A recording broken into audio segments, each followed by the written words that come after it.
શું ભાવ છે? કિલોનો 160 રૂપિયા. 160. ગરમ તમે ગરમ માગો ને હા તો ગરમમાં એવું છે 10, 20, 30. બરાબર તો એમાં કિલોના 20 કપ થાય. બરાબર. એટલે હું કપ દીઠ ગણતરી કરું તો 200 રૂપિયા થાય. હા હવે દાદાને હું કેટલાની નોટ આપું છું? એક તો આ એક આપું છું અને એક આપું છું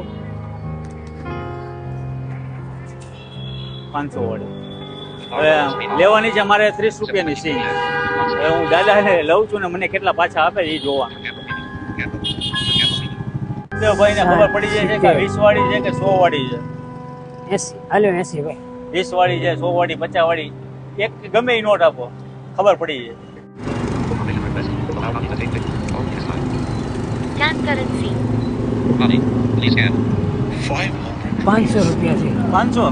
હાજી. વાહ દાદા 500 ની નોટ એમ કીધું 500 ની છે.